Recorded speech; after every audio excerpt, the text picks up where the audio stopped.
નમસ્કાર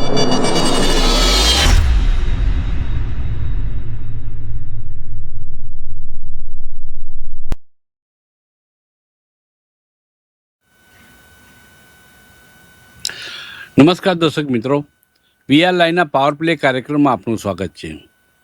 20-25-30 વર્ષ પહેલાંની વાત એ સમયે અમે જોયો છે. ત્યારે મારી બાજુમાં રહેલો પાટીદાર છે કે કોળી સમાજનો આગેવાન છે કે કોળી પટેલ છે કે પછી ક્ષત્રિય છે, એની ક્યારેય કોઈ ચર્ચા, કોઈ વિચાર પણ મનમાં નહોતો આવતો. એ મારો ભાઈ છે, આ એક જ વાત આવતી હતી. સમાજના વાડાઓ બનતા ગયા, ધીરે ધીરે સમાજના વાડા બનતા ગયા. તેમાં ખોવાઈ ગયો છે હું ભારતીય છું. શાળામાં અમને એક પ્રતિજ્ઞા લેવડાવવામાં આવતી હતી કે ભારત મારો દેશ છે અને બધા ભારતીયો મારા ભાઈબંધ છે. અત્યારે આ પ્રતિજ્ઞા વાંચન બંધ થઈ ગયું છે. હવે સમાજમાંના વાડાઓમાં વહેંચાઈ ગયેલો આખો ભારત સમાજ, ભારતના લોકો ક્યાંક પોતાની વાત ઉચ્ચારે છે કે મારો સમાજ સૌથી પહેલો, કેમ કે મારા સમાજે મને ઘણું બધું આપ્યું છે, હું સમાજને આપવા માગું છું. સમાજને હવે હજુ પણ અન્યાય થઈ રહ્યો છે એ વાત ઉચ્ચારે, તેમાં હું એ લોકોનો પણ વાંક નથી જોતો. કેમ કે ચંબલના ડાકુઓ જ્યારે પેદા થયા હતા ત્યારે ચંબલના ડાકુઓ અન્યાયમાંથી પેદા થયા હતા. હું નથી કહેતો કે આ સમાજ ડાકુઓ બનવા માગે છે, પણ પોતાની વાતને ઉગ્રતાપૂર્વક, મક્કમતાપૂર્વક રજૂ કરે તેમાં તેમનો પોતાનો લોકશાહીમાં અધિકાર છે. પરંતુ ભાષા ક્યાંક બદલાતી જાય છે. ભાષા એ બદલાતી જાય છે કે અલ્પેશ કથિરિયા કહે છે કે પાટીદારોને હવે લુખ્ખા બનવાની જરૂર છે. આ વાક્ય બોલવામાં આવ્યું. આ વાક્ય ત્યારે બોલવામાં આવ્યું કે જ્યારે હીરાભાઈ સોલંકીએ કહ્યું કે કોળી સમાજને માથાભારે બનવાની જરૂર છે. કોળી સમાજને હીરાભાઈ સોલંકી બોલ્યા. ક્ષત્રિય સમાજે પણ કીધું કે અમારે પણ કંઈક વિચારવું પડશે. દરેક સમાજને એમ લાગે છે કે પોતાને ક્યાંક અન્યાય થયો છે, માટે અવાજ ઉઠે છે. ચમનના ડાકુ તો ભૂતકાળ, દૂર દૂરનો ભૂતકાળ થઈ ગયો છે, પરંતુ બગાવતની આ લાગણી, બગાવતની આ ભાવના, પોતાની વિચારોને આક્રમકતાથી રજૂ કરવાની જે વાત, મને લાગે છે કે આ સમાજનો વાંક નથી. સમાજને સમજવામાં ક્યાંક નિષ્ફળતા આપણા સૌની થઈ છે, સરકારની થઈ છે, માટે આ ભાવ ઉત્પન્ન થયો છે.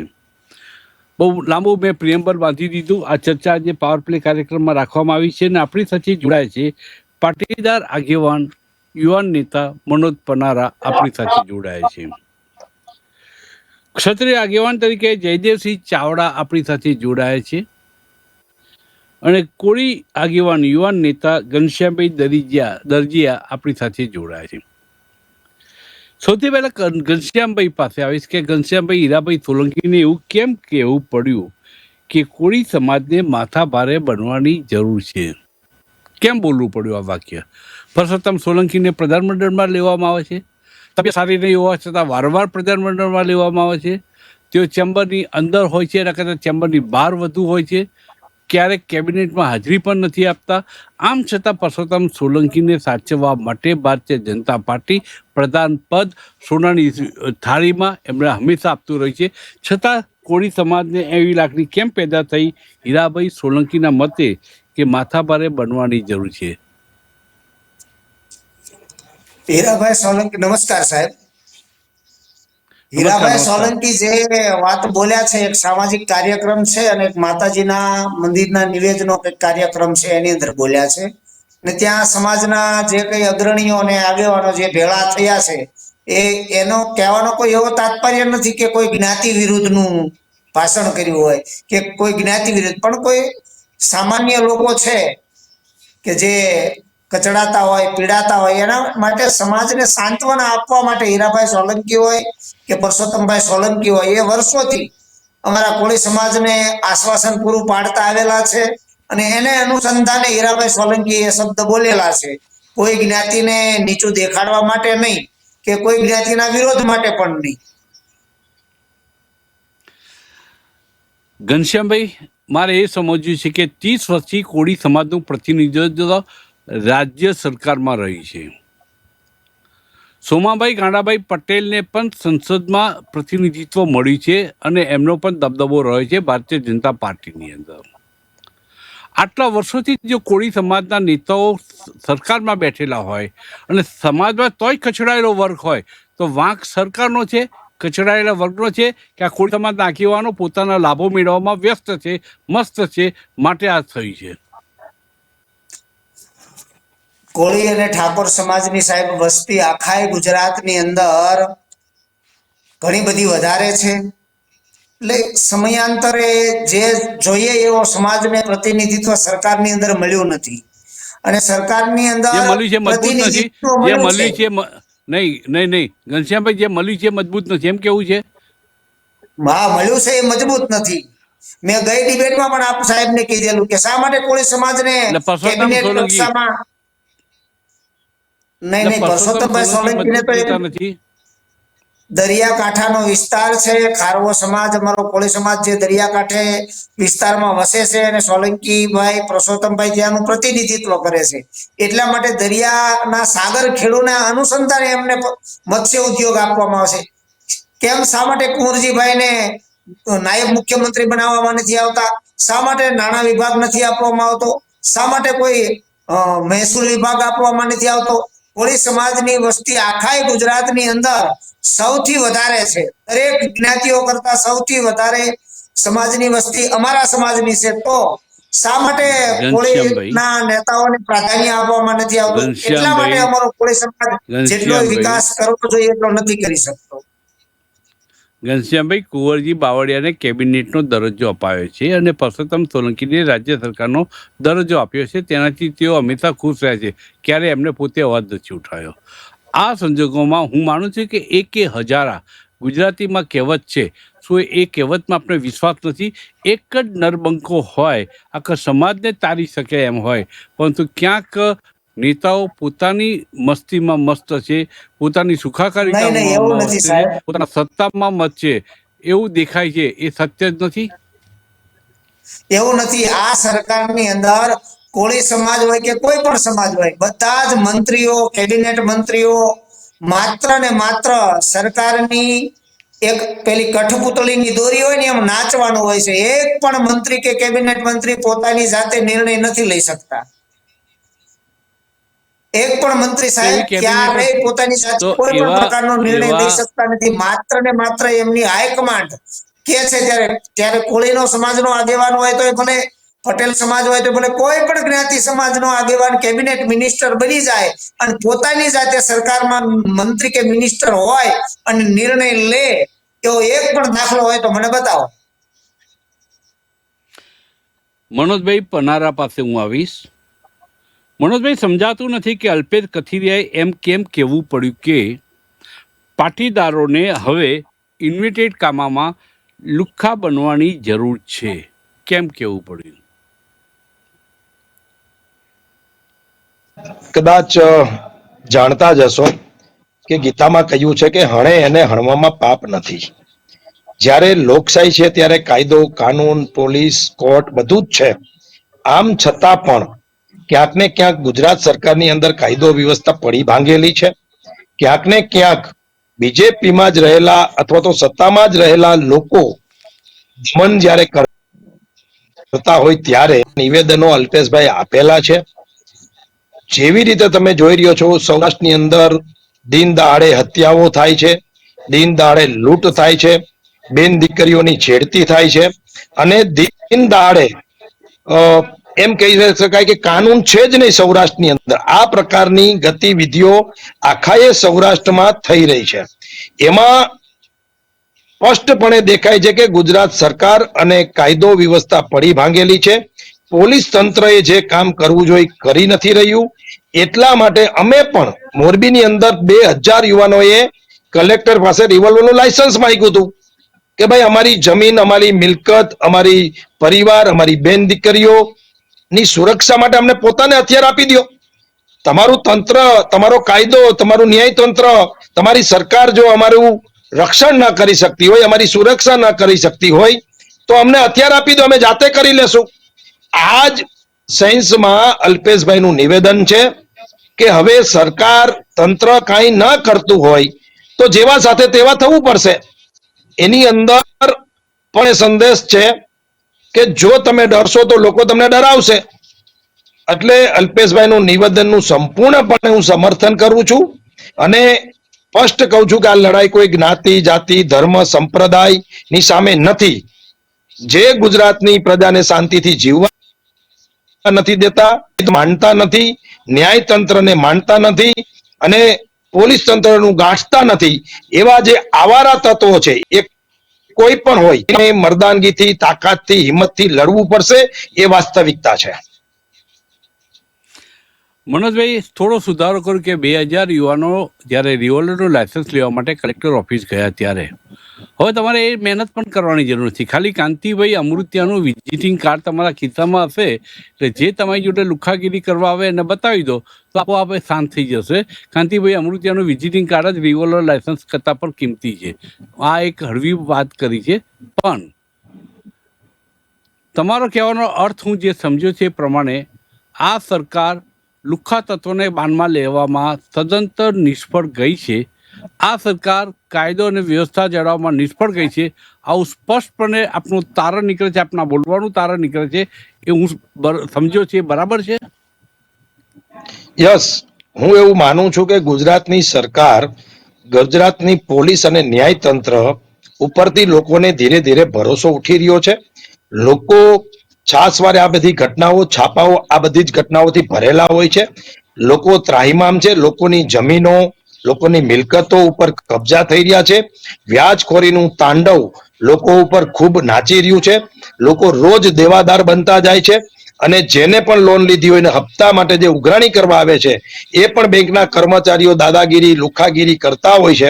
એટલે આખા ગુજરાતની અંદર કોઈ પણ તમે ક્ષેત્ર લઈ લ્યો, કોઈ પણ વાત લઈ લ્યો, એની અંદર અત્યારે ગુંડારાજ છે.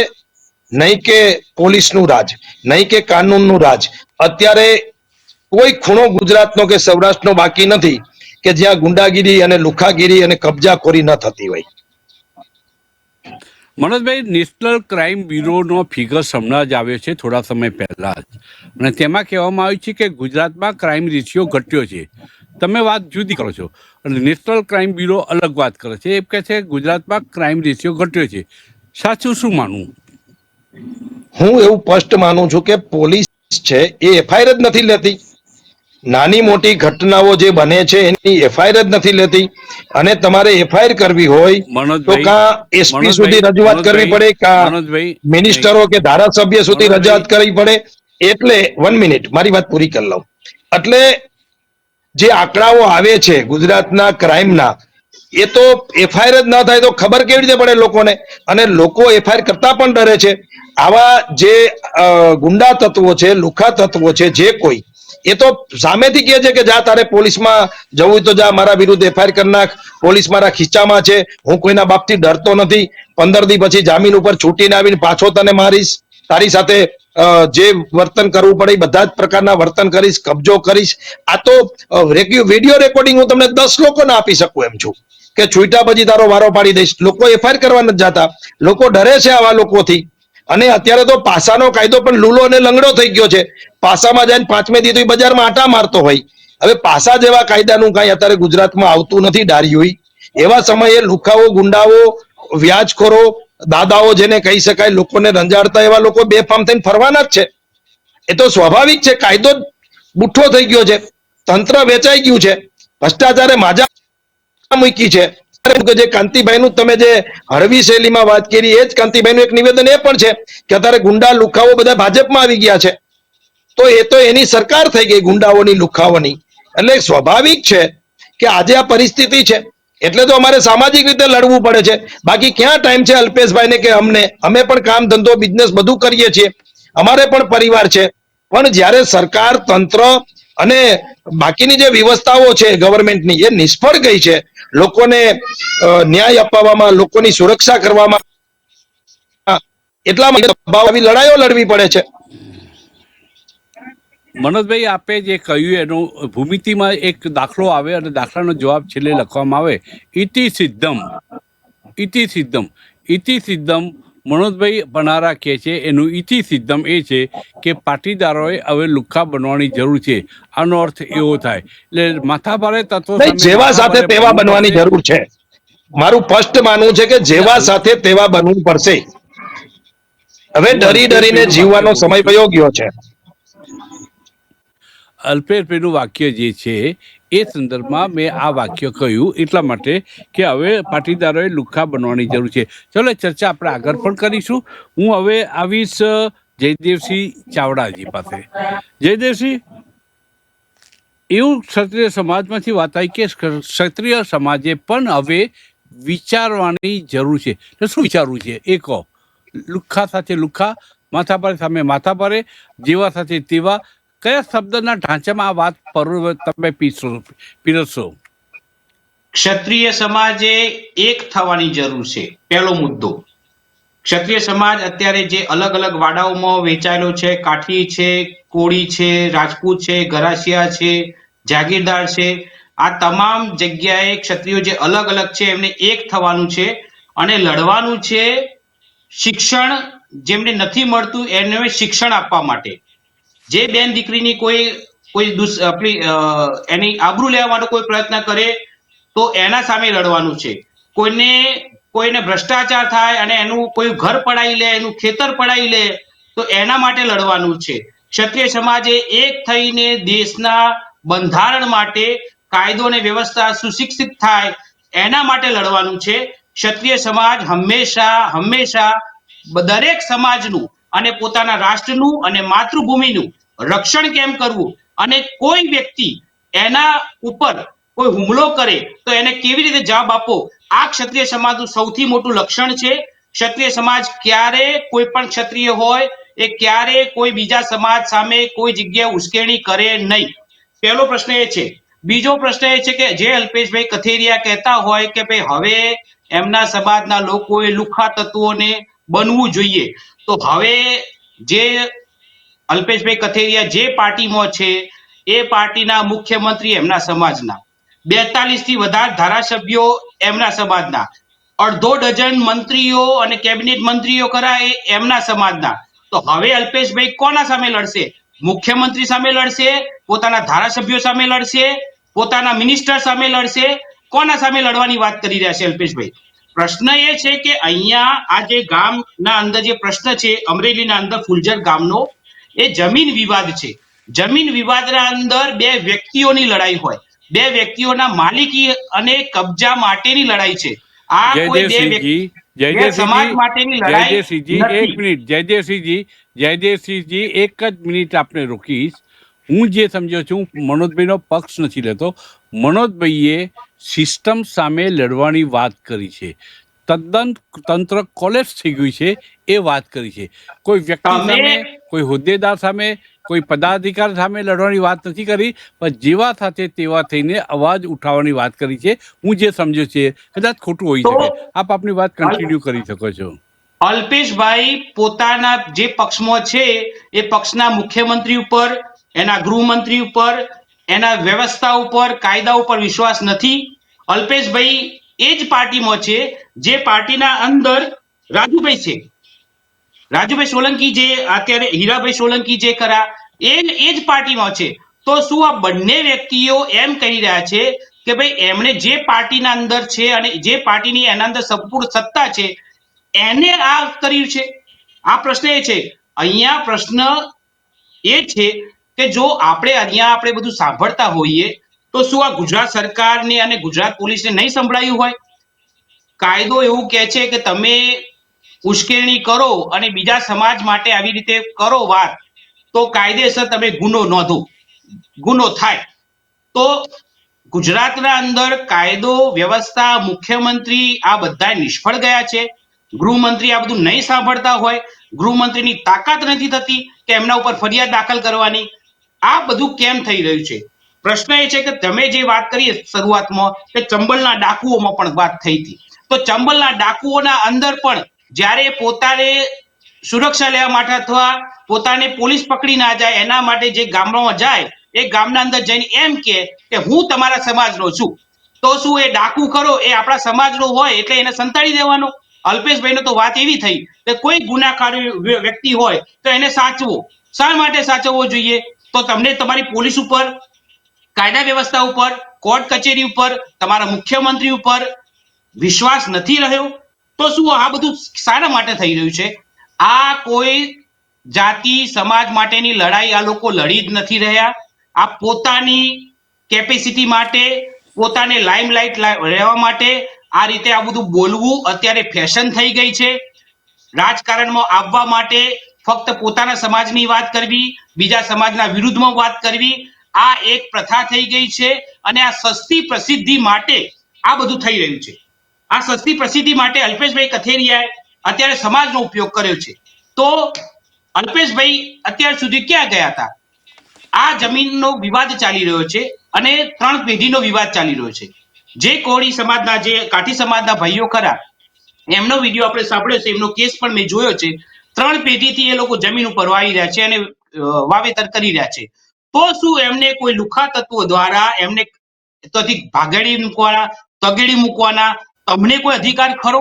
કાયદો કયો છે?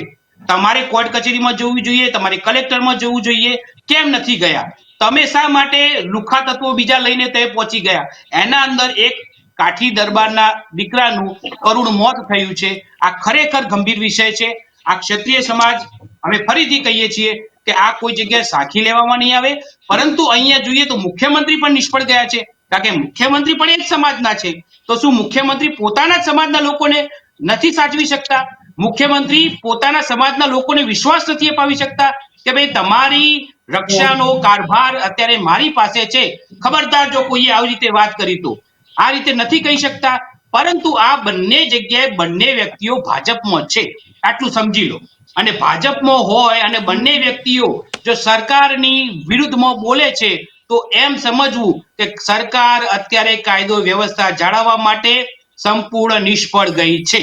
અહીંયા જ આ એક વાત આવીને ઊભી થઈ જાય. બીજી વાત એ છે કે આ બધું ચાલતું હોય તો આ બધું કેમ ચાલી રહ્યું છે? તો અત્યારના પ્રશ્નો કયા છે? અત્યારના લોકો મોંઘવારીથી, ભ્રષ્ટાચારથી, આ બધાથી પીડાઈ રહ્યા છે. શિક્ષણ મળતું નથી, આરોગ્ય મળતું નથી, આ બધા પ્રશ્ન છે. રોડ રસ્તા તૂટી ગયા છે. દરેક જગ્યાએ કોઈ જગ્યાએ જોઈએ તો સસ્તા અનાજની દુકાનમાં પણ લૂંટ ચાલી હોય, અનાજની લૂંટ ચાલતી હોય, વ્યાજખોરોનો આતંક મળ્યો હોય, જમીન માફિયાઓનો બેફામ થઈ ગયા છે. આ બધાને નિષ્ફળ રાખવાની જવાબદારી મુખ્યમંત્રીની છે, ગુજરાત સરકારની છે. પરંતુ અહીંયા મુખ્યમંત્રી પણ ફેલ ગયા છે, ગૃહમંત્રી ફેલ ગયા છે. એટલા માટે જ એમના જ પાર્ટીના લોકો અત્યારે જાહેરમાં કહેવું પડે છે કે હવે લુખ્ખા થઈ જાઓ. તો શું પાટીદાર સમાજ અત્યારે લુખ્ખા થવાની વાત કરે છે? આટલો શિક્ષિત વ્યક્તિ સમાજ ધરાવતો હોય, આટલો શિક્ષિત સમાજ હોય અને એને જો તમે લુખ્ખા થવાનું વાત કરતા હોય તો એ કયો યોગ્ય છે? આ અત્યારે ગુજરાત ખરું એ વર્ષોથી આપણે જાણીએ છીએ કે શાંતિનું પ્રતીક છે. ગુજરાતના અંદર કોઈ જગ્યાએ આવી રીતે વાત કરો તો કોઈ જગ્યાએ ચાલવું ના જોઈએ. હું તો સરકારને વિનંતી કરું છું આપના માધ્યમથી કે શા માટે આ બંને વ્યક્તિઓ અત્યારે ફરી રહ્યા છે? શા માટે બંને વ્યક્તિઓને અત્યારે જેલમાં નથી મૂકી દીધા? કારણ કે તમે જો તમારા સમાજની વાત કરો ત્યાં સુધી વાત યોગ્ય છે, પરંતુ તમે એમ કહો કે બીજા સમાજના વિરુદ્ધમાં તમે જઈ જાઓ. બીજું અત્યારે મારા જે પેનલમાં મિત્ર જે ખરા એમને ભગવદ ગીતાને કોટ કરી, ભગવદ ગીતાને કોટ કરું હું એક જ મિનિટમાં પૂરું કરી દઉં. જયદેવસિંહજી, જયદેવ, ના હું આપને કહું કે હજુ આપણી ચર્ચા લાંબી ચાલવાની છે. આ એક જ સ્લોટમાં બધું ન પતાવી દેવાય. 6 બોલની ઓવર હોય, 6 બોલ પછી ઓવર બદલાઈ જતી હોય છે. થોડી શાંતિ રાખો, પીચ ઉપર ટકી રહો અને આપણે આગળ લાંબી ચર્ચા કરીશું. કેમ કે દરેકના મત જાણવાનો આપણને એક એ મળે. સવાલ એ છે કે થોડાક હજારો અંગ્રેજોએ આવીને દેશ ઉપર 200 વર્ષ રાજ કર્યું. આપણને પંજાબના જલિયાવાલા બાગમાં ફાયરિંગ કરવાનો ઓર્ડર આપ્યો હતો જનરલ ડાયરે, પરંતુ લાઠીઓ વીજી હતી આપણે હિન્દુસ્તાની સૈનિકોએ, હિન્દુસ્તાની પોલીસે. જ્યારે પણ દંડાબાજી કરવામાં આવી ત્યારે હિન્દુસ્તાની પ્રજા એ પ્રકારની દંડાબાજી કરી હતી. હજુ આપણે વેરવિખેર ક્યાં સુધી રહીશું? ક્યાં સુધી આપણે એક નહીં થઈએ? અને એ જ વાત લઈને હું અત્યારે આવ્યો છું. સૌથી પહેલા ઘનશ્યામભાઈ જોડે વાત કરી લઈશ. ઘનશ્યામભાઈ, હું ભારતીય છું એ વાત ખોવાતી જાય છે. હું કોળી સમાજનો આગેવાન છું, હું પાટીદાર સમાજનો આગેવાન છું, હું ક્ષત્રિય સમાજનો. આ લાગણી ઊભી થવા માટે કોણ જવાબદાર છે? સૌથી પહેલાં આપણા નેતાઓ જવાબદાર છે, સમાજની કચડાયેલી પ્રજાનો એ અવાજ છે. અને જે રીતે જયદેવસિંહજીએ કીધું, 2 વ્યક્તિગત ઝઘડામાંથી પાટીદાર ને ક્ષત્રિય થવું જોઈએ નહીં અને આ ભાષા ન વપરાવી જોઈએ. આનાથી ખોટો મેસેજ દરેક સમાજમાં જાય છે. આપનો વિચાર સમજાવો, જણાવો ઘનશ્યામભાઈ. બંને ભાઈએ જે વાત કરી કે ખરેખર આ સરકારની અંદર કાયદો અને વ્યવસ્થા કથળી ગઈ છે. દરેક જ્ઞાતિની અંદર કોઈ સામાન્ય માણસ હોય, કોઈને કોઈ કાયદા કાનૂનની આટી ઘૂંટીઓથી ખૂબ જ જમીનોના ડખા હોય, માર્ગના ડખા હોય, રસ્તાઓના ડખા હોય કે કોઈ પણ સંપત્તિના જે કઈ કોર્ટ કચેરીની અંદર ચાલતા ડખાઓ છે, ખરેખર સરકારની બેદરકારીના કારણે આવા બનાવો બનતા હોય છે.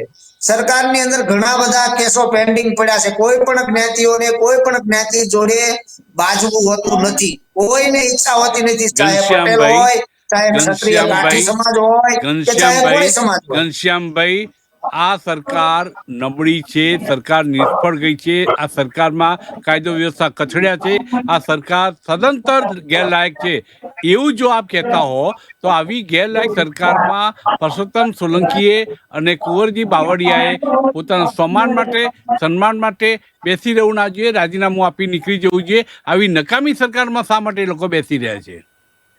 હું તો દરેક જ્ઞાતિના આગેવાનોને કહું છું, આ સરકારની અંદર તમામ મંત્રીઓને કહું છું, મને સરકાર જેવું લાગતું જ નથી. તમે કોળી સમાજ માટેની વાત કરીએ છીએ કારણ કે હીરાભાઈ સોલંકી જે બોલ્યા એના સંદર્ભમાંથી આ વાતને આગળ વધારવામાં આવી અને આગળ બોલવામાં આવ્યું. અલ્પેશભાઈ કથિર હતા કે કોળી સમાજે માથાભારે બનવાની જરૂર છે. તો આવી નિષ્ફળ કોળી સમાજે માથાભારે બનવાની જરૂર છે એવું નથી કીધું. કોળી નહીં, સમજવામાં તમારે ભૂલ થાય છે. હીરાભાઈએ એવું કીધું છે કે આ સમાજને મારા જેવા કે અમારા જેવા માથાભારે માણસોની જરૂર છે, આ શબ્દ બોલ્યા છે. માથાભારે બનવાની વાત નથી કરી. હા, એટલે ઓલરેડી બની ગયેલા છે. બનવાની જરૂર નથી, ઓલરેડી બની ગયેલા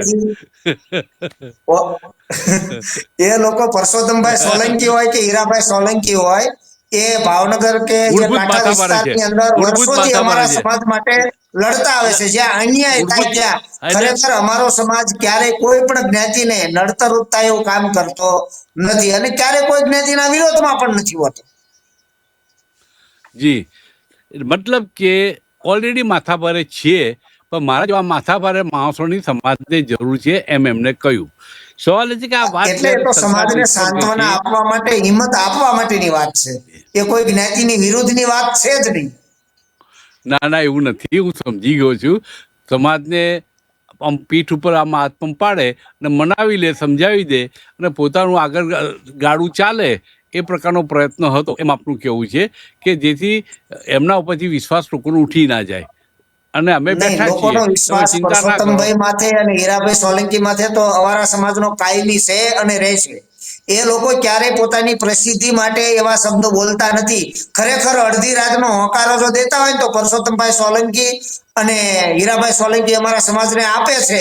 અડધી રાત્રે પણ જઈને ઉભા રહે છે, એટલા માટે સમાજની અંદર એક સાંત્વના આપવા માટે અને હૈયાની અંદર કોઈ સમાજના અમુક વર્ગ જે પછાત છે એ લોકો પીડાતા હોય તો એને સાંત્વના આપવા માટે કે હૈયા ધારણા આપવા માટે કહેતા હોય કે આવા સમાજને અમારા જેવા માથાભારે માણસોની જરૂર છે. બાકી કોઈ સમાજની વિરોધ કરવા માટે ભડકાઉ ભાષણની વાત હીરાભાઈની નથી. ઘનશ્યામભાઈ, હું પરસોત્તમભાઈને મળ્યો છું, પોતાની રીતે ઓળખું છું, એમની સાથે ઘણી બધી ચર્ચાઓ પણ મેં કરી છે. એટલે હું એ સંદર્ભમાં એ કેવા છે કે નહીં એની ચર્ચામાં હું પડતો નથી. એ એમનો રોલ બરાબર અદા કરી રહ્યા છે સમાજ માટે. એમાં સમાજને વિશ્વાસ છે, તો એમાં મને કોઈ અવિશ્વાસ નથી, મને કોઈ વાંધો પણ નથી. સવાલ છે જે તંત્ર સાવ ખાડે ગયું છે એ તંત્રમાં પરસોત્તમ સોલંકી અને કુંવરજી બાવળિયાએ રાજીનામું આપીને દૂર થઈ જવું જોઈએ. એવું એટલું સ્વીકારો છો કે હજુ પણ આપણે શોભાની પુતળીની જેમ, કઠપુતળીની જેમ, જેમ તમે કહ્યું હતું એમ બેસી રહેવું છે? આખી સરકારના તમામ મંત્રીઓ કઠપુતળી સમાન જ છે. શા માટે કોળી સમાજને જ રાજીનામા દેવા? હું તો એમ કહું બધા જ મંત્રીઓને રાજીનામા દેવા જોઈએ અને ખરેખર હવે યુવાનોને રાજનીતિની અંદર આવવા દેવા જોઈએ કે જે આવનારા અને વળી શિક્ષિત કે જે સમાજને ગેરમાર્ગે ન દોરે અને સમાજના, હમણાં પેલા ચાવડા સાહેબે વાત કરી એમ, શિક્ષણની અંદર, સમાજ કલ્યાણની અંદર, આરોગ્યની અંદર અને સમાજ સાચી દિશામાં આગળ વધે એવા સુનિયોજિત પગલા લેવાની જરૂર છે, તો સરકારમાં રહેવાય. નહીતર અમારા કુંવરજીભાઈ હોય, અમારા પરસોત્તમભાઈ હોય કે કોઈ પણ મિનિસ્ટર કે મંત્રી હોય એને તમામે રાજીનામા આપી દેવાની જરૂર છે. ઘનશ્યામભાઈ, જ્યારે ડિબેટની શરૂઆત કરીને તમને મેં સાંભળતો હતો ત્યારે મને એક વાતનો એક પ્રશ્ન મારા મગજમાં ઊભો થયો હતો કે હું ઘનશ્યામભાઈને પૂછી જ લઉં. હવે બહુ રોકી રાખ્યું, છતાં હવે હું પૂછી લઉં છું. તમારા જેવા પૂછી લો. સમાજના નવજુવાનિયાઓને ભણેલા ગણેલા લોકોને, વાચાળ લોકોને, પ્રેઝન્ટેશન કરી શકે એવી વ્યક્તિઓને આ જૂના હટે તો તમારો નંબર લાગે, પણ પરસોત્તમભાઈ સોલંકી ને કુંવરજી બાવળિયા અડ્ડગીઓ જમાઈને બેઠા છે તો તમારો વર્ષથી ક્યારે સમય લાગશે, ક્યારે વારો આવશે તમારા જેવા જુવાનિયાનો? એ બંનેની લોકચાહના છે સમાજની અંદર. જે વિસ્તારમાં એ લોકો આવે છે એ વિસ્તારની અંદર એ પોતાનું પ્રતિનિધિત્વ સારી રીતે સંભાળી રહ્યા છે અને ખરેખર અમારા સમાજના બંને નેતાઓ અમારી સમાજની દ્રષ્ટિએ સારા છે. એટલે હજી યુવા પેઢી કદાચ એ પોતાની રીતે કાર્ય કરી અને અન્ય કોઈ વિધાનસભાની અંદર જીતીને આવે તો એમાં અમારો રાજીપો છે, પણ આ બે નેતાઓનો અમારો ક્યારેય વિરોધ રહ્યો નથી અને રહેવાનો પણ નથી. એક નર્તકીનો કિસ્સો યાદ આવે છે. બહુ વીતી થોડી ઘણી, થોડી બચી, એટલે થોડુંક સમય બાકી રહ્યો છે, બહુ વીતી ગયો સમય. મતલબ કે જ્યારે એક નર્તકી રાજાના દરબારમાં નૃત્ય કરતી હોય છે ત્યારે તબલા વાદન સતત મહેફિલ ચાલુ રહે છે. સવારના પરોડિયાના 5 વાગી જાય છે પણ નૃત્ય ચાલુ રહે છે. રાજા એને થોભાવતો નથી. ત્યારે તબલા વાદનને ઊંઘ આવે છે, ઝોકું ચડે છે 1 સેકન્ડ માટે. એટલે એને જગાડવા માટે નર્તકીએ કીધું બહુ જ વીતી થોડી ઘણી, એટલે બહુ સમય વીતી ગયો છે, હવે થોડોક સમય છે, હું ઝોકું ના ખાઈશ ન તો રાજાની ગુસ્સાનો તું ભોગ બની. અચાનક તબલાવાદકને વસ્તુ સમજાઈ ગઈ અને તબલા જોરથી વ્યવસ્થિત રીતે વગાડતો થઈ ગયો. એ પછી ત્યારે યુવરાજને ખબર પડી કે આનો અર્થ શું થાય. યુવરાજે રાત્રે જ એના બાપનું હત્યા કરવા માટે અને એની ગાદી લેવા માટે વિચાર કર્યો હતો. એ પડતો મૂક્યો. બહુ જ વીતી થોડી ઘણી, જવા દો, ઈશ્વરને ગમે તે ખરું, ધીરજના ફળ મીઠા. પેલો જે ગુરુજી હતા એમની પાસે સોનાની મોહર હતી, એમને મૂકી દીધી નર્તકીના પગલામાં. યુવરાજે ઘુમ્મટ મૂકી દીધો. રાજાને પણ થયું કે બહુ જ વીતી થોડી ઘણી, હવે શા માટે મારે લાંબુ ખેંચવાની જરૂર છે. દીકરાને એમને રાજા બનાવી દીધો. એ જ કહું છું કે બહુ જ વીતી થોડી ઘણી. પરસોત્તમભાઈ સોલંકી ને કુંવરજી બાવળિયાએ ઘણું ભોગ્યું રાજકારણ, ઘણું બધું રાજ કર્યું. હવે તમારા જેવા જુવાનિયાને તક આપવી જોઈએ એવું નથી લાગતું? હા, 2027માં યુવાનો આવશે. પરસોત્તમભાઈ સોલંકી હવે ઉંમરની દ્રષ્ટિએ લગભગ 2027ની ચૂંટણી નથી લડવાના. જરૂર એમના દીકરા દિવ્યેશભાઈ સોલંકી આવશે અને એમની દીકરી કે અને કુંવરજીભાઈ બાવળિયા સાહેબ છે તેમના દીકરા પણ અથવા તો કોઈ જ્ઞાતિનો સારો ચહેરો વિધાનસભાની અંદર લડશે આવનારા સમયમાં. પણ હવે 27 સુધીની રાહ તો જો. મનોજભાઈ, બે વ્યક્તિના ઝઘડાને જ્ઞાતિનું સ્વરૂપ આપી દેવું અને સરકાર સદંતર નિષ્ફળ ગઈ છે ત્યારે તમારા યુવા નેતા હીરો, જે આ અનામત આંદોલનનો હીરો કહેવાય એવા હાર્દિક પટેલ પણ ત્યાં બેઠા છે, ધારાસભ્ય બનીને કઠપુતળીની જેમ બેઠા છે. એમનો કોઈ અવાજ સાંભળતું નથી, એ બોલતા નથી, બોલે છે તો કોઈ સાંભળતું નથી. એ સ્થિતિ થાય છે ત્યારે મનોજભાઈ, આ જ્ઞાતિનું જે રાજકારણ શરૂ થયું છે ગુજરાતમાં નહીં આખા દેશની અંદર, યોગ્ય કેટલું અને યોગ્ય છે કે કેમ? તમે મને 3 સવાલ કર્યા છે, એમાં હું પેલો હાર્દિક પટેલનો જવાબ આપી દઉં. મેં કે 3 સવાલ કર્યા હાર્દિક છે. મેં 3 સવાલ કર્યા છે. 1 મિનિટ, મેં 3 સવાલ કર્યા છે, પણ જયદેવસિંહજી જે ઘણું બધું બોલ્યા છે એનો જવાબ આપજો. તમે જે 3 સવાલ કર્યા છે એનો એક હાર્દિક પટેલનો સવાલ છે.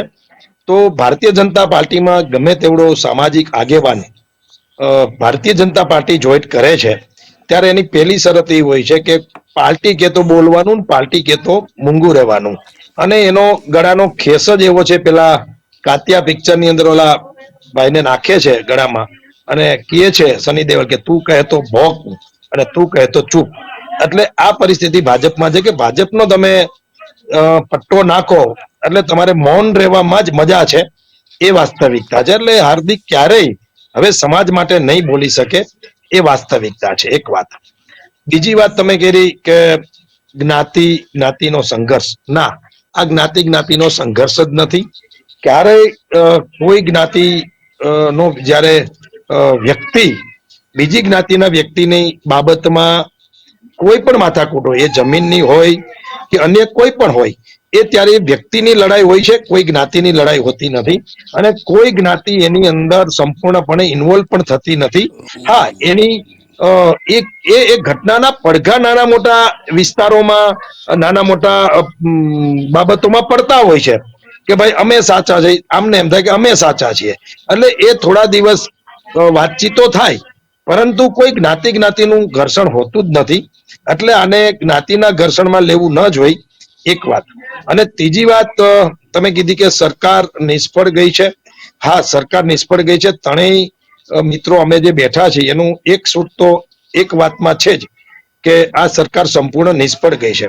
અને છેલ્લે તમે પૂછ્યું કે જ્ઞાતિની આજે દેશ આખામાં વિષય આખા ઉભા છે, તો એ કેટલું યોગ્ય છે? તો એનો જવાબ મારો એ છે કે જો પોઝિટિવ થિંકિંગથી તમે જ્ઞાતિની સેવા કરો તો એ ખૂબ સારી બાબત છે.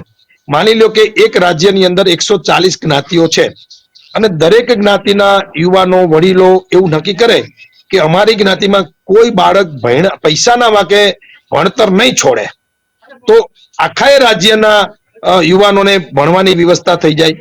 કોઈ 150 કે 40 જ્ઞાતિ નક્કી કરે કે અમારે ત્યાં વિધવા વિવાહ અથવા તો બાળ લગ્ન નહીં થવા દઈએ, તો એ પણ રાજ્ય માટે ફાયદો છે.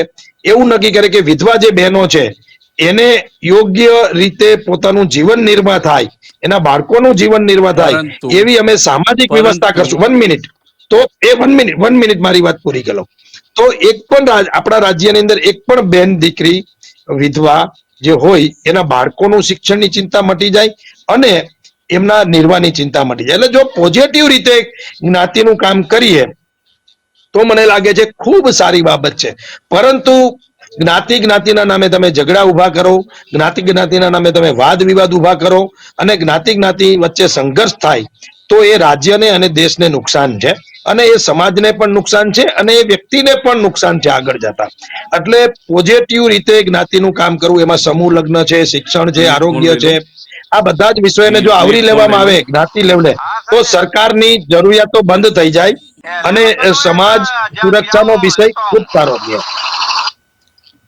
જી મનોજભાઈ, આના માટે લુખ્ખા બનવાની જરૂર ક્યાં છે? માની લો કે એમ કહેવામાં આવે કે સમાજની દીકરીને લગ્ન કરવા હોય, લવ મેરેજ કરવા હોય, તો એને મા બાપની સંમતિ લેવી જોઈએ. દરેક સમાજ સંમત છે, ક્ષત્રિય સમાજ પણ સંમત છે, કોળી સમાજ પણ સંમત છે, દરેક સમાજ સંમત છે. આના માટે લુખ્ખા બનવાની જરૂર ક્યાં આવી?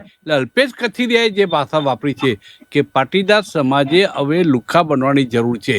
જો બાળ લગ્નનો વિરોધ કરતા હો તેમાં લુખ્ખા બનવાની ક્યાં જરૂર આવી? વિધવા કોઈ પણ મહિલા હોય એના સંતાનોને મફત ભણાવવાની વ્યવસ્થા કરવી, એમાં લુખ્ખા બનવાની ક્યાં આવી? આ ક્યાંક આપણા પાટે ગાડી ચડતી હોય એવું લાગી છે. તમે કંઈક સૂર બદલ્યો. પહેલા જે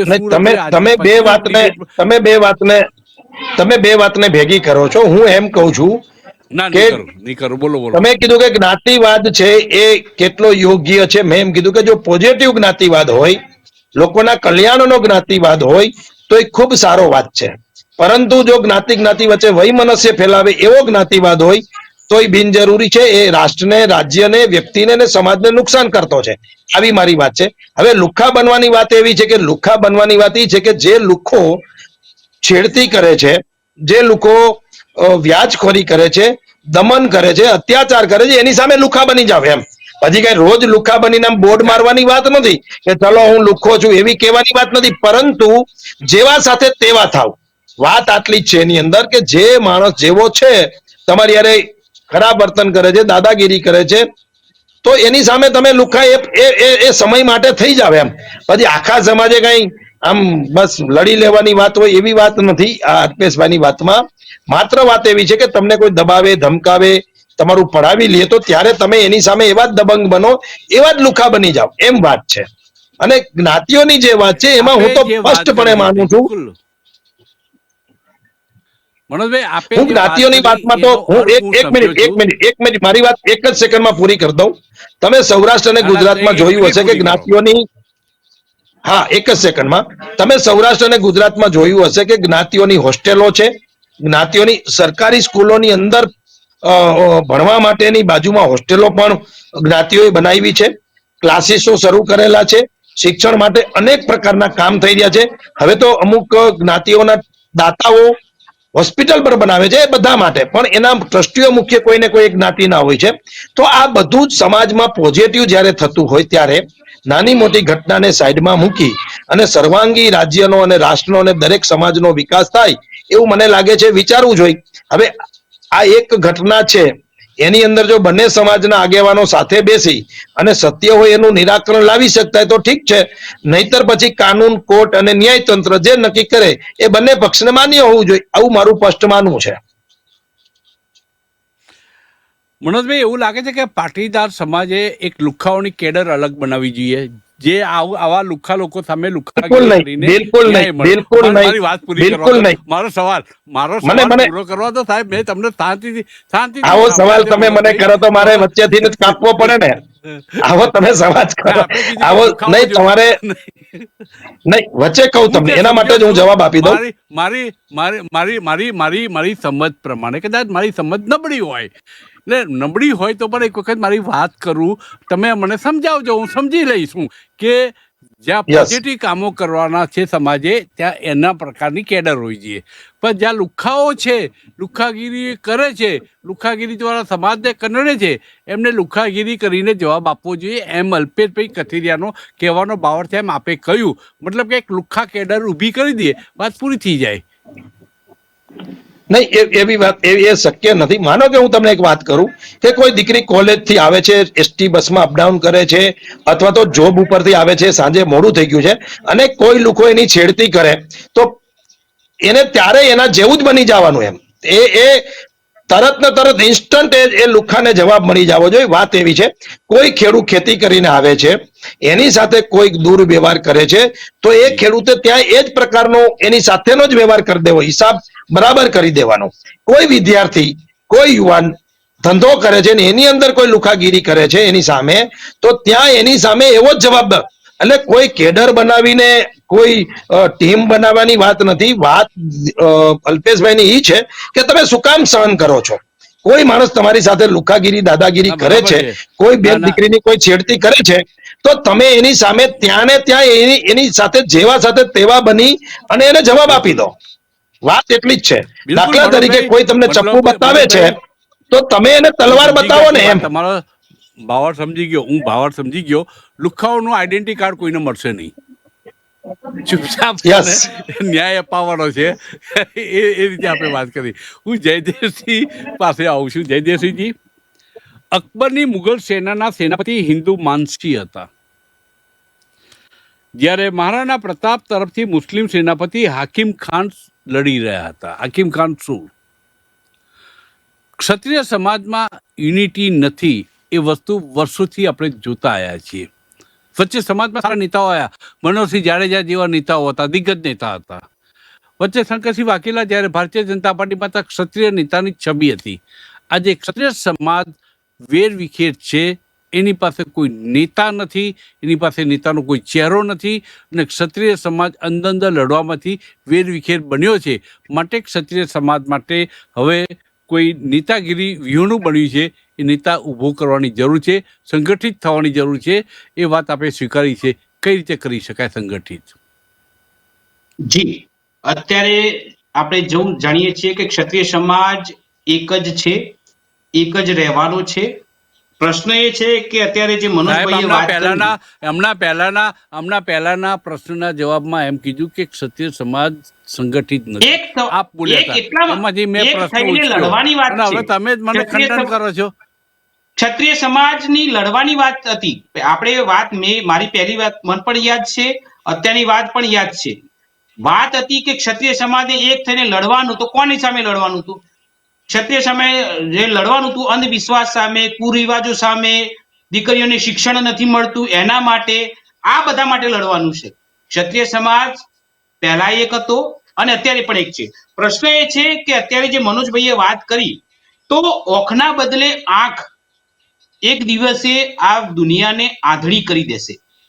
અત્યારે પરિસ્થિતિ એ છે કે જો તમે કોઈ એવું માનતા હોય કે ભાઈ લુખ્ખા તત્વો આપણે ભેગા કરવાનાથી ફાયદો થશે, તો યાદ કરો, જો દિવસે તમે સાપ પાડવાનું ચાલુ કરશો તો એ જ સાપ એક દિવસે તમને પણ કરડશે. તો આ એક જાહેરાત છે. જયદેવસિંહજી મનોજભાઈએ લુખ્ખા તત્વો માટે કહ્યું છે, ક્ષત્રિય સમાજ માટે નથી કીધું. ના, વાત ખોટી ક્ષત્રિય સમાજની થઈ વાત જ રહી છે. નથી. લુખ્ખા તત્વોની જે અત્યારે જે એમને સમર્થન આપ્યું, અલ્પેશભાઈ કથેરિયાના નિવેદનને પણ સમર્થન આપ્યું, આ ખરેખર દુઃખદ વાત છે. અહીંયા આપણે જોઈએ કે બે વ્યક્તિઓની લડાઈ હતી, બે વ્યક્તિઓનો જમીન વિવાદ છે.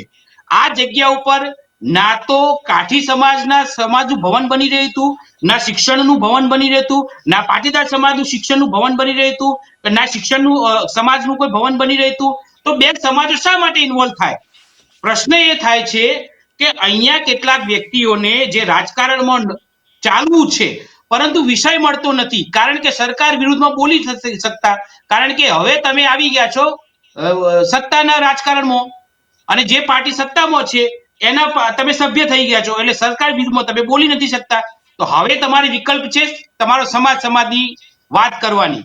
તો તમારો પ્રશ્ન મારો એ જ છે કે અત્યારે અમેરિકાના અંદર, ન્યુયોર્કના અંદર જોહરાન મમદાની ખરા એ મેયર થઈ ગયા. લો, શું કરી શકો?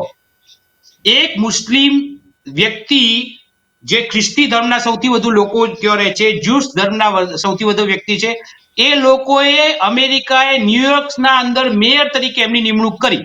લો, આપણે કયો છીએ અને એ કયો છે? અહીંયા વ્યક્તિની પ્રતિભાનો પ્રશ્ન છે. આપણે અત્યારે મંત્રીમંડળ ચેન્જ થયું તો સરકારે શું વિચાર્યું? ભાજપની સરકારે સંગઠને શું વિચાર્યું? અલગ અલગ સમાજના વ્યક્તિઓને લેવા. તો એમના અંદર બુદ્ધિનો કેટલો સોટો છે? એ કેટલા ડોક્ટરેટ થયા છે? એ શિક્ષણના અંદર કોને પીએચડી લઈ લીધી છે? કોને કૃષિના અંદર કોઈ કામ કરી દીધું છે? કોને મત્સ્ય ઉદ્યોગના અંદર કોઈ ટેકનોલોજી વિકસાવી દીધી છે? આ બધું તો કોઈ જોતું જ નથી. અહીંયા જોવામાં આવે તો કે ભાઈ જાતિ જોવામાં આવે છે. તો જાતિ જોવામાં આવે તો હવે આપણે જોઈએ પ્રતિભા ક્યાં જઈ? આપણો દેશ જે ખરો એ સંવિધાનથી ચાલે છે. સંવિધાન શાંતિ, સમાનતા અને સદભાવ ઉપર ચાલે છે. અત્યારે અલ્પેશભાઈ કથેરિયાનું જે નિવેદન કરું એ દેશની સાર્વભૌમકતા ખરું એને ચેલેન્જ કરે છે. લો, હવે મુખ્યમંત્રી સાહેબને કહી દો, કરો ફરિયાદ, તમે એમને પહોંચીને મોચડે ચડાવી દો. તાકાત છે તમારી? નહીં ચલાવી શકે, કારણ કે આ પણ એક જાતનું વિઝિટિંગ કાર્ડ છે. તમે કોઈ જગ્યાએ લુખ્ખા તત્વોની વાત કરો, ગુંડાગર્દીની વાત કરો, ત્યારે તમે એક વિઝિટિંગ કાર્ડ તમારા સમાજમાં આપી દો છો કે હવે આવું કંઈ બને તો મને કહેજો. તો મતલબ વિઝિટિંગ કાર્ડ તમે આપી દીધું. અલ્પેશભાઈ કથેરિયાએ એક વિઝિટિંગ કાર્ડ આપ્યું કે હવે તમારી જમીન અંદર કોઈ દબાણ ને કોઈ પ્રશ્ન આવે તો તમે અમને કહેજો, અમે આવી જઈશું જમીન છોડાવવા માટે. તો આ વિઝિટિંગ કાર્ડ બનાવવા માટેની આ લડાઈ ચાલી રહી છે, કારણ કે બે વ્યક્તિઓના જમીન વિવાદના અંદર બે સમાજ ક્યાંથી આવી ગયા? હવે આપણે ધારો કે અહીંયા બોલીએ છીએ, આપણે સમાજ કરીએ છીએ, અલ્પેશભાઈ સમાજ કરશે ને બધાય સમાજ કરશે, તો બીમાર થઈ ગયા, હાર્ટ એટેક આવી ગઈ, તો ડોક્ટર જોડે જઈને પૂછશો કે ભાઈ કઈ જાતિનો છું? તું ક્ષત્રિય સમાજનો છું? તો રવા દેતા જો દવા નથી કરાવી. કેમ? એ વખતે તો કારણ કે જીવ વાલો છે, જીવ બચાવવા માટે તો કે ભાઈ બ્રાહ્મણ છે, દલિત છે, કોણ છે, તું મુસ્લિમ છે, જે હશે ચાલશે, પણ મારો જીવ બચાય. તો એ વખતે કેમ નથી કહેતા ના મારો સમાજનો ડોક્ટર નહીં આવે ત્યાં સુધી હું દવા નહીં કરાવું? કારણ કે જીવની પડી છે. અહીંયા પ્રશ્ન એ જ છે કે માર્કેટના અંદર ચાલવા માટે, સમાજનું નામ જપવા માટે આ એક પ્રથા ચાલી ગઈ છે, અને સસ્તી પ્રસિદ્ધિ લેવા માટે, એક ફરીથી કહી દઈશું, સસ્તી પ્રસિદ્ધિ લેવા માટે અલ્પેશભાઈ એ આ વાત કરી છે. અને અલ્પેશભાઈનું જે નિવેદન જે ખરા એ જે પુનરાવર્તન કરતા હોય અને એના વિચારો ઉપર ચાલતા હોય એ પણ ખોટું છે. તો વાત એ છે કે હીરાભાઈ સોલંકીને કે અલ્પેશભાઈ કથેરિયા હોય, એમને કાયદો અને વ્યવસ્થા ઉપર વિશ્વાસ રાખવો જોઈએ. જયદેવસિંહજી, જી, આપને મારે એટલું જ પૂછવાનું છે, જયદેવસિંહજી, કે આ બે વ્યક્તિના ઝઘડા ઉપર કેન્દ્રિત કેમ આખી વાત થઈ ગઈ? બોલ્યા છે હીરાભાઈ સોલંકી, અલ્પેશભાઈ કથિરિયા બોલ્યા છે, અને એ સમાજમાં વચના નેતા તરીકે બોલ્યા છે. બે વ્યક્તિના જમીનના ઝઘડાની વાત કેવી રીતે કેન્દ્રિત થઈ? કઈ છે એવી મોટી ઘટના અંદર? જમીન તો કેસ તો જમીનનો જ છે, કેસ જમીનનો છે, જમીન વિવાદ છે, આપણે બધા જાણીએ છીએ. તો આના અંદર હવે ધારો કે કોઈ જગ્યાએ કંઈક થઈ ગયું તો આનું શું કહો? એના અંદર આપણે જોઈએ તો સુરતમાં એક ઘટના બની, એક દીકરીને જાહેરમાં એનું ગળું કાપી નાખ્યું. કોણે કાપી નાખ્યું? તો એના અંદર એક જ સમાજના દીકરી હતી, એ જ સમાજનો દીકરો હતો. શું કરશો કહો? કોના સામે આંદોલન કરવાનું છે? પ્રશ્ન એ છે કે જે ગુનાખોરી કરી રહ્યા છે એમના વિરુદ્ધમાં લડવાનું છે, વ્યાજખોરી કરી રહ્યા છે એમના વિરુદ્ધમાં લડવાનું છે. અહીંયા બે સમાજો સામસામે આવવાથી કોઈ જ ફાયદો નહીં થાય. આપણો દેશ જે સંવિધાન ઉપર ચાલે છે, ડોક્ટર બાબા સાહેબ આંબેડકરના સંવિધાનથી ચાલે છે, અને એના અંદર પરંતુ શાંતિ, અલ્પેશભાઈ સમાનતા, સદભાવના, જી કાયદો અને વ્યવસ્થા ઉપર વિશ્વાસ રાખવો જ પડે. જો નથી વિશ્વાસ રાખતા તો એ તમારો ગુનો છે. તો અલ્પેશભાઈ કથેરિયાએ ગુનો કર્યો છે. એમને જે ગુંડાગર્દી વાળી વાત કરી, એમને જે લુખા તત્વો પાડવાની વાત કરી, કોઈ વ્યક્તિ ગુનો કરીને આવ્યો હોય તો એને આપણા ઘરમાં સંતાડી દો, એને આશ્રય આપો, એ પણ એક જી ગુનો છે. તો હવે અલ્પેશભાઈ એમ કહી રહ્યા જી છે કે હવે ભાઈ એક ગુનેગાર હો તો એને મને ગુનેગાર લાગે છે સપોર્ટ કરે. મને લાગે તો છે અમેરિકા, હું મને એક જ લાગે વાતમાં છે કહી દઉં, અમેરિકાની અંદર, જાપાનની અંદર, જર્મનીના અંદર ટેકનોલોજીનો યુગ ચાલુ છે. અત્યારે આપણે એમની ટેકનોલોજીથી 100 ગણા પાછળ છીએ, 100 ગણા પાછળ છીએ અમેરિકાની, જર્મનીની, જાપાનની, આ બધા દેશો કરતા. તો હજે આપણે હજુ શું શું કરવા જઈએ છીએ? આપણે આગળ જઈ રહ્યા છીએ કે પાછળ જઈ રહ્યા છીએ? ફરીથી જાતિવાદ ઉપર આવી રહ્યા છીએ. તો જાતિવાદ અત્યારે ચાલી રહ્યો છે. અત્યારે ખેડૂતોને ચલો બધાને નુકસાન છે, તો કેમ અલ્પેશભાઈ કથેરિયા કહેતા નથી કે મારા સમાજના ખેડૂતોને નુકસાન ગયું છે, એમનું પાકનો વીમો આપો? કેમ અલ્પેશભાઈ નથી બોલી શકતા કે મારા સમાજના ખેડૂતોને મગફળી હતા નિષ્ફળ ગઈ, જી એનો પાક નિષ્ફળ ગયો, જયદેવસિંહજી કપાસના અંદર જયદેવસિંહજી નુકસાન ગયું, તો એ ખેડૂતો ખરા, એ પણ કોઈ જી તો સમાજના હશે કે નહીં? તો એ એના અંદર લડવાનું છે કે ભાઈ મારો જયદેવસિંહજી મારો હું ખેડૂત, જી મારો સમાજનો કેમ નથી લડે? જયદેવસિંહજી હું સમજ્યો છે એ પ્રમાણે બહુ ગાઢ પરિચય આપણો નથી. કદાચ એક કે બે વખત આપણે મળ્યા છે ટીવી ડિબેટમાં. તમે વકીલ હોય એવું લાગો છો, એડવોકેટ વ્યવસાય છે? હા, એડવોકેટ છું. આપણે તો દેશના હા, બસ એ સંવિધાન ખ્યાલ ઉપર આવી ગયો. અને એની સાર્વભૌમતા ઉપર જી વિશ્વાસ રાખવો જોઈએ. જી હું એક જ વાત મનોજભાઈ માનું જી, છું. હવે મનોજભાઈ પાસે હું મનોજભાઈ પાસે આવી જાઉં. મનોજભાઈ, આ જે વાત કરે છે કે અલ્પેશભાઈ કથિરિયાએ ગુનો કર્યો છે, આ ગંભીર ગુનો છે અને સાર્વભૌમત્વને પડકારવાની વાત છે. આ પ્રશ્નનો જવાબ મને ટૂંકમાં જોઈએ છે અને શું કેવું છે આપનું? હું પછી આવું છું ઘનશ્યામભાઈ, આપણી પાસે આવું છું. હવે એ તો એમનો મત છે. મારો મત તો સ્પષ્ટ છે કે જેવા સાથે તેવા થવું જોઈએ. કાયદો અને વ્યવસ્થા અને પોલીસ ને ન્યાયતંત્રની રાહમાં રહીએ તો ઘણું બધું આ સરકારની અંદર માણસે ગુમાવવાનો વારો આવે છે. એટલે એ બધી બાબતો તો બુકમાં અને શું કહે બોલવામાં અને લખવામાં અને સુવિચારમાં બહુ સારી લાગે. બાકી હકીકત જ છે કે જેવા સાથે તેવા કોઈ પણ લુખાગીરી, ગુંડાગીરી કરે તો એ સમય પૂરતી સામે લુખાગીરી કરી જ લેવાની. કોઈ એમાં કઈ મૂંઝાવાનું છે જ નહીં, આવું મારું જી માનવું છે. બરાબર? દીકરીની જી છેડતી હવે કરે ઘનશ્યામભાઈ અને પાસે કોઈ આવી. જી કોઈ ચપ્પુ બતાવે તો એની સામે શક્ય હોય તો ચપ્પુ અથવા તો તલવાર બતાવી જ દેવાની, એમાં કઈ રાહ જ નહીં જોવાની. અને પછી કાયદો અને વ્યવસ્થા બાકી પોલીસ ને બધું જોયું જશે. આજે તમને ખબર છે કે આપણે ત્યાં લાખો પોલીસની ઘટ છે, આપણે ત્યાં લાખો જજોની ઘટ છે, આટલી કોર્ટોમાં ન્યાય નથી મળતો. આ બધું તો ફિલોસોફીમાં સારું લાગે, બોલવામાં પીએચડી કરતા ને એમાં થીસીસ લખવામાં સારું લાગે. બાકી વાસ્તવિકતા એ છે કે માણસ તડપીને મરી જાય ત્યાં સુધી એમ્બ્યુલન્સ નથી આવતી. લુખાઓ રોડ ઉપર આંતક મચાવતા હોય, અમદાવાદના બધા મેન તમે વિડીયો જોયા છે, તો પોલીસ 2-2 કલાકે આવતી નથી. એટલે આ બધું, અને પોલીસ પણ જેવા સાથે તેવા થાય જ છે ને. તમે લંગડા હાલતા નથી જોતા, આરોપીઓને રોડ ઉપર વરઘોડા નીકળતા નથી જોતા. આ બધું શું બતાવે છે? એટલે બધી વાતો જ્યારે જેને કહેવાય ને બુકમાં હોય ત્યાં સુધી બધી બરાબર છે, પરંતુ સમાજ જીવનમાં જેવા સાથે તેવા થઈ જવાનું. ને ભગવાન કૃષ્ણએ ગીતામાં બહુ સ્પષ્ટ કીધું છે કે બહુ હણે અને હણવામાં પાપ નથી. એટલે જરૂર પડે તો બધું જ જી કરી લેવાનું સમય હોય એ હું પ્રમાણે. ઘનશ્યામભાઈ આવું મારું પાસે આવી, વ્યક્તિગત સમય માનવું ઓછો છે. જી પછી સમાજને સમયની માનવું, મર્યાદા છે લોકોને માનવું, એટલે ના માનવું, જી લોકો ઉપર છોડું છું. પણ મારો જી વિચાર જી આવો જી છે અને અલ્પેશભાઈના વિચાર સાથે હું જી 1000% સહમત છું. હું ઘનશ્યામભાઈ પાસે આવીશ. ઘનશ્યામભાઈ, આપ કંઈક કહેવા માંગતા હતા, પહેલા તમે જે કહેવું છે કહી દો, પછી એક નાનકડો સવાલ મારે તમને પૂછવો છે. અસત્યની સાથે આપનો અલ્પેશભાઈનો અવાજ સાથ નથી આવતો. સહકાર હોય, એનો કોઈ વાંધો અન્ય કોઈ સમાજને ન હોય. પણ અલ્પેશભાઈ કથિરિયા એ ભાષણની સાથોસાથ એવું પણ બોલેલા છે કે 27% ઓબીસીને જે ગ્રામ પંચાયતની અંદર અનામત આપી, તો આ અન્ય જ્ઞાતિઓનો વિરોધ શા માટે? જો સરદાર વલ્લભભાઈ પટેલના તમે વંશજો હોય તો આ દેશની સર્વભૌમત્વને અને સમાનતાને જાળવી રાખવા માટે અલ્પેશભાઈ કથિરિયાને આ 27% જે અનામત મળી ઓબીસી ને એનો વિરોધ ના કરવો જોઈએ. અને વિરોધ કર્યો તો કેમ એવું નથી કહી શકતા કે આ દેશની અંદર જેટલી વસ્તી છે જેની જેટલી વસ્તી છે એને એટલી હિસ્સેદારી ટકાવારી પ્રમાણે આપી દો. ભલે પટેલ સમાજ, ક્ષત્રિય સમાજ, કોળી સમાજ, ઠાકોર સમાજ, દલિત સમાજ, આદિવાસી સમાજ, દરેક સમાજની વસ્તી આધારિત ગણતરી થવી જોઈએ અને દરેક જ્ઞાતિને વસ્તી આધારિત ગણતરીના આધારે એને ટકાવારી મુજબ દરેક ક્ષેત્રની અંદર ગ્રામ પંચાયત હોય, સરકારી નોકરી હોય, રાજકીય હોય, કેબિનેટ મિનિસ્ટરો હોય, મંત્રીમંડળ હોય, કોઈ પણ જગ્યાએ વસ્તી આધારિત શા માટે નથી મળતી અનામત? તો મુખ્યમંત્રી તો પટેલ સમાજનો હશે, ત્યાં કેમ નથી કહેતા કે કોળી સમાજને બનાવો, ક્ષત્રિય સમાજને બનાવો? કેટલાય વર્ષોથી આ રૂપાણી સાહેબ પહેલા પણ પટેલ સમાજમાંથી મુખ્યમંત્રી હતા, કેમ ઓબીસી નો ક્યારે વારો ન આવ્યો?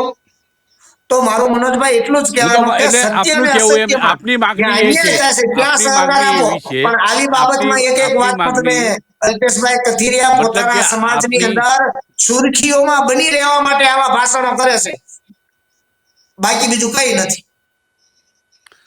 ઘનશ્યામભાઈ, આપનો કહેવાનો ભાવાર્થ એ છે કે અત્યારે વિના એકદમ વિલંબે પરસોત્તમ સોલંકીને પરસોત્તમભાઈ સોલંકીને મુખ્યમંત્રી બનાવી દેવા જોઈએ, એમ કેવું છે આપનું? નહીં, એવું કહેવાનું નથી. મારો આ 27% જે અલ્પેશભાઈ વિરોધ કર્યો ને ઓબીસી નો, એની વાત છે. ભલે એમને એમના સમાજને સંદેશ ચલો હવે આપ્યો છે કે આપણે જાગવાની જરૂર વાત છે, આપે વાત પણ કરી 27% કે નહીં, ઓબીસી 2000 સમાજ 60% છે આ ગુજરાતની અંદર. 60% ઓબીસી સમાજને બધા જ ક્ષેત્રની અંદર 60% અનામત આપી દો અને પછી પાટીદારોને જેટલી વસ્તી હોય એટલી અનામત આપો, અમને કોઈ વાંધો નથી. બીજી વાત આપે એમ કરી કે 2027 આવવા દો, નવી નેતાગીરી કોળી સમાજમાંથી બહાર આવશે અને રાજકારણમાં અગ્રીમ રોલ અદા કરશે, એટલે કોઈ મહત્વના સ્થાન ઉપર બેઠી હશે, નવી નેતાગીરી આવશે. પરસોત્તમભાઈ સોલંકીની આમે તબિયત સારી નથી અને રાજકારણમાં એ રિપીટ થવાની પોતાની ઈચ્છા શક્તિ પણ નથી, એમ આપે વાત કરી. મેં દાખલા તરીકે મેં સવાલ પૂછવાનો હતો એ પહેલાં તમે કહી દીધું કે પરસોત્તમભાઈ સોલંકીનો દીકરો રાજકારણમાં આવશે, મહત્વનું સ્થાન શોભાવશે, સમાજની નેતાગીરી લેશે. મેં કીધું કે દીકરી પણ લેવા તૈયાર છે, સમાજની જવાબદારી એટલે સમાજની નેતાગીરી. તો મારે ઘનશ્યામભાઈ એ સમજવું છે કે પરસોત્તમભાઈ સોલંકીના ત્યાં એટલે કોળી સમાજની નેતાગીરી લેવા માટે પરસોત્તમભાઈ સોલંકીના ત્યાં જન્મ લેવો જરૂરી છે? ના ના, એવું નથી. આ તો એના વારસદાર તરીકે એમની સીટ માથે દિવ્યેશભાઈ સોલંકી કદાચ લડવા આવે, પણ 2027 ની અંદર અત્યારે કોળી સમાજની અંદર ઘણા બધા યુવાનો, ગુજરાત સોલંકી છે, આ બાજુ અમારે મયુર સાકરિયા છે, રમેશ મેર છે, ઓલી બાજુ દેવેન્દ્ર સોલંકી છે, વિછિયામાં મુકેશ રાજપરા આપ છે, પણ છો, પેલી આપ બાજુ પણ ઈમન છો, ચુડાસમા આપ છે, પણ છો, ઘણા બધા યુવાનો આપ 2027 ની અંદર પણ છો રાજનીતિમાં જી. ઉતરશે. ઘનશ્યામભાઈ તમે પણ છો, તમે તમારું નામ બોલી ન શકો મન મોટું રાખીને, એ તમારી મહાનતા છે, પણ તમે પણ મેદાનમાં છો અને બ્રિજરાજસિંહ પણ છે મેદાનમાં, ઘણા બધા લોકો છે. ચિત્ર 2027માં કોળી સમાજની નેતાગીરીનું બદલાશે એમ આપનું કેવું છે? અહીં 100% 2027 માં કોળીના યુવા આગેવાનો શિક્ષિત અને લડવૈયા એવા 2027 ની વિધાનસભાની ચૂંટણીઓમાં દરેક પાર્ટીઓમાંથી આવશે. ત્રણેય મહાનુભાવોનો ખૂબ ખૂબ આભાર. અહીંયા ચર્ચાનું સમાપન કરી છે. હા, જયદેવસિંહજી, આપને કંઈ કહેવું હોય તો હું આપને સમય 1-2 મિનિટ આપી શકીશ. એક જ મિનિટના અંદર કહી દઉં કે મનોજભાઈએ એમના પોતાની વાતના અંદર ભગવદ્ ગીતાનો બહુ ઉપયોગ કર્યો. તો ભગવદ્ ગીતા ફક્ત આ લડાઈ માટેનું નહોતું, જ્ઞાન યોગ હતો, કર્મ યોગ હતો, ભક્તિ યોગ હતો, અનેક પ્રકારની સાધનાઓ માટે ભગવદ્ ગીતા હતી. તો વિષાદ યોગ પણ હતો. વિષાદ યોગ પણ હતો, એના અંદર દરેક પ્રકારના યોગ હતા જેને પરમ તત્વને પામવા માટેના એના અંદર બધા છે. તો એક જ વસ્તુ, દરેક વસ્તુ આપણે પોતાની અયોગ્ય વ્યાત હોય એને યોગ્ય કરવા માટે ભગવદ્ ગીતાનો ઉપયોગ કરી લેવો એ યોગ્ય નથી. અને આ જે કોઈ વ્યક્તિ કોઈ અન્ય સમાજ સામે લડવાની, ઝઘડવાની, ટીમ બનાવવાની આ બધી વાત કરતા હોય તો દેશના સાર્વભૌમત્વ અને બંધારણનું અપમાન કરે છે, આ સ્પષ્ટ વાત છે. અને હું તો એવું માનું છું કે આ કોઈ પણ સંજોગોમાં ના ચલાવી લેવું જોઈએ. કોઈ પણ સમાજનો વ્યક્તિ આ રીતે કોઈ વાત કરે તો એને દેશ સામે બળવો કર્યો છે એ પ્રકારની એના ઉપર કલમ લગાવીને એને જેલ ભેગું કરવું જોઈએ. હું એટલું માનું છું. આપના દર્શક મિત્રોને તમામને મારા જય હિન્દ, જય ભારત. આપ એડવોકેટ છો, કોર્ટમાં આપ પણ જઈ શકો છો, અરજી કરી શકો છો, એ પણ મને ખ્યાલ છે. સમયે સમયે જવાબો મળતા રહેતા હોય છે ને આપ આપની કાર્યવાહી કરશો એવું તમારા બોલવાના અંદાજ ઉપરથી હું કલ્પું છું. ન કરો એ વસ્તુ અલગ છે. ચર્ચાનું અહીં સમાપન કરીએ છીએ. આદિ વાત પાવર પ્લે કાર્યક્રમમાં આવતીકાલે એક નવા વિષય સાથે ફરીથી મળીશું. મિત્રો ત્યાં સુધી રજા આપશો. નમસ્કાર.